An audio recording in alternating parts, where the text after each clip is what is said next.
लगता है आपकी मुलाकात पहली बार नहीं हुई है। बिल्कुल, एक दुकान में इनसे मुलाकात हो गई थी। बहुत खुश नसीब हैं आप। क्यों? मैं कुछ नहीं कहूँगी, वक्त के साथ ही आप समझ जाएंगी। क्या समझूंगी? मरवा खातून बहुत बड़ी रूहानी शख्सियत है, जिसे भी हाथ लगाती है वो शिफा पाता है। मैं 10 साल से यहाँ आ रही हूँ और क्या क्या देखा है मैंने, मौजज़े तो मैं बयान भी नहीं कर सकती। तो क्या ये अपाहिजों को चला देती है, अंधों की आंखों की रोशनी ले आती है? जब आप आती रहेंगी तो आप खुद देख लेंगी। चलिए देखते हैं इंशाल्लाह।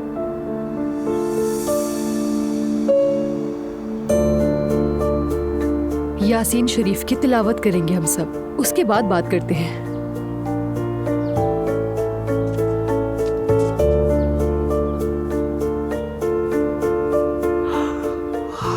बिस्मिल्लाह। नजर बद है क्या?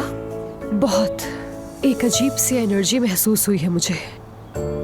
खैर, थोड़ी देर में दुआ कर लेंगे, फिर समझ आ जाएगा क्या बात है।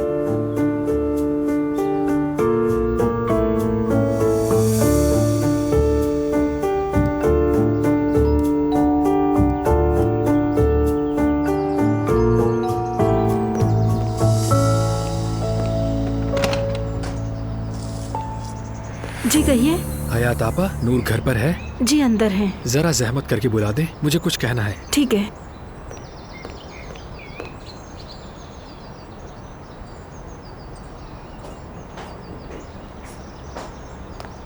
नूर साहिबा, उम्मीद करता हूँ आप ठीक होंगी। अल्हम्दुलिल्लाह मैं ठीक हूँ। खैरियत? मैं आपके लिए एक चीज लाया हूँ।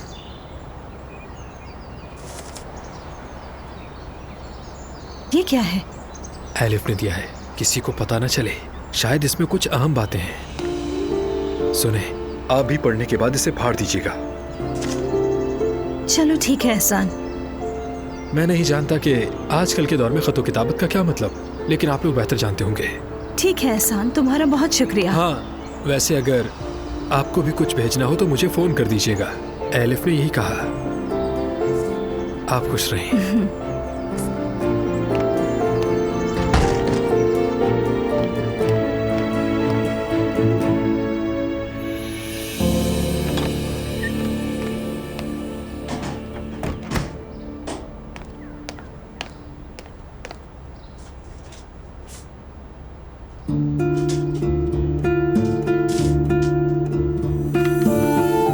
फोन न करो, पैगाम न भेजो, ये तो कहा, मगर खत लिखने से तो नहीं रोका। और सच कहूं तो तुम्हारे बिना हर एक लम्हा अज़ियत सा लगता है नूर मुझे, क्योंकि तुम मेरे लिए एक ऐसी तस्वीर की मानिंद हो जिसे देखे बिना नहीं रह सकता। अगर इत्तेफाक से तुम मेरे सामने ना आती तो मैं वैसे ही, लेकिन हर चीज से बेखबर जिंदगी गुजार देता। तुमने मुझे सिखाया कि दुनिया में एक और तरह की जिंदगी भी मुमकिन है, और मेरे अंदर भी एक रूह है। तुम मेरा सुकून हो रोहान।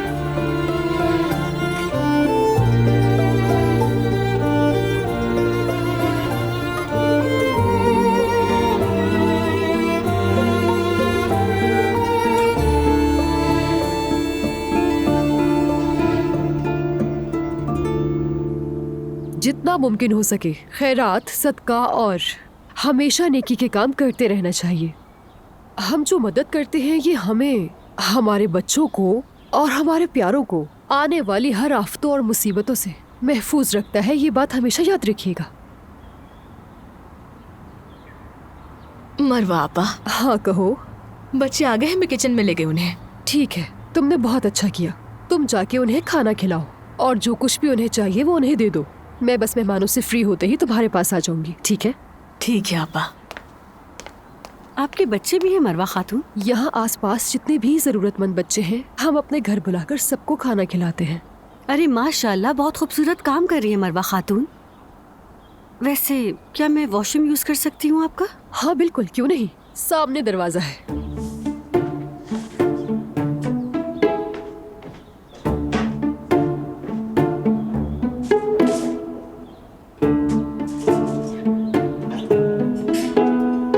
अल्लाह आपको आसानी दे। शुक्रिया। बच्चों, खाना मजे से खाओ।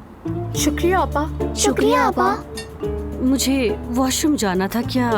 जी मैं आपको दिखाती हूँ, उस तरफ, दाएं तरफ का दरवाजा इसी तरफ है।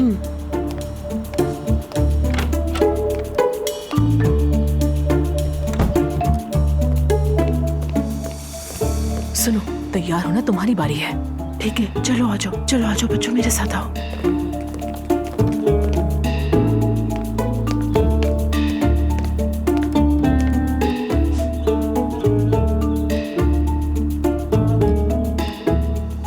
मरवा साहिबा, अरे आओ आओ, खुश आमदीद। आपके हाथ चूमने आए हैं। अस्तगफिरुल्लाह। चलो जल्दी से हाथ चूमो। प्यारे बच्चों, आप सबको अस्सलाम वालेकुम। अस्सलाम वालेकुम। खुश आमदीद। ये मेरी बहुत ही पुरानी और रूहानी साथी है। मेरी 3 बेटियां थीं, ख्वाहिश थी एक बेटा भी हो, फिर अल्लाह का लाख लाख शुक्र है, मरवा खातून की दुआओं से मुझे एक बेटा हुआ। वाकई में? हाँ बिल्कुल। मैंने तो अपने बेटे का नाम भी नहीं रखा, चाहती हूँ कि मरवा खातून रखें, क्योंकि इन्हीं की दुआओं से मुझे बेटा मिला है। इसका नाम मुराद होगा। मुराद? खड़ी क्यों हो, बैठो ना। आप यहाँ आकर बैठ जाए, मैं वहाँ बैठ जाती हूँ। ठीक है, शुक्रिया। बच्चों तुम लोग जाकर अंदर खेलो।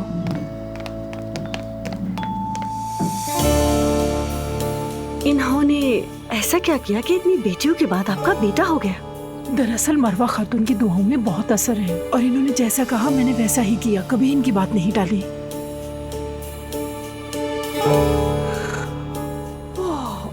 क्या हुआ, आपने अभी तक हिसाब नहीं लगाया? बहुत बड़ी रुकावट है। हाय तौबा।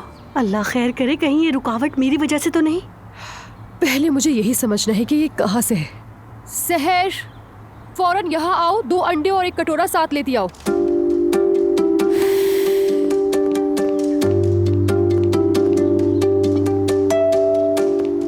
तो अब जिस पर भी नजरे बद, हसद या रूहानी बोझ होगा, सब कुछ जाहिर हो जाएगा।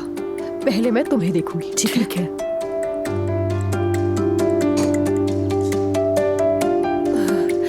माशाल्लाह, तुम तो बिल्कुल महफूज हो।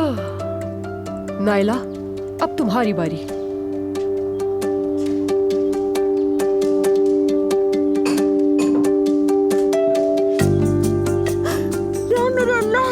ये क्या है?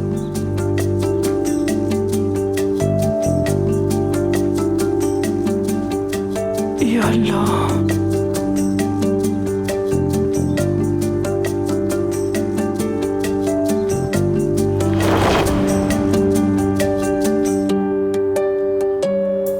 और डालो, पूरा अंदर तक डाल देना।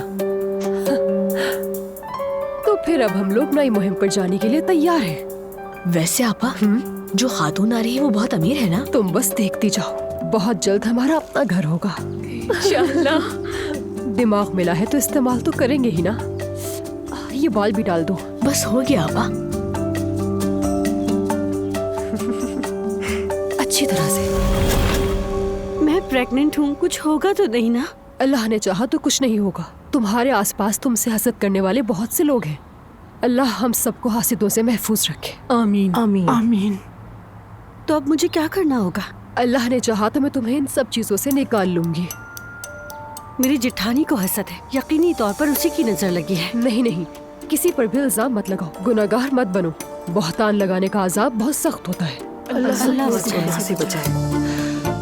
नाइला, देखो अब मुझे सुबह तक तुम्हारे लिए और दुआ करनी होगी। तुम घर जाओ, सिरके वाले पानी से गुस्ल करो, वुजू करो और नमाज पढ़ो। और आज रात अपने शौहर से ताल्लुक मत बनाना।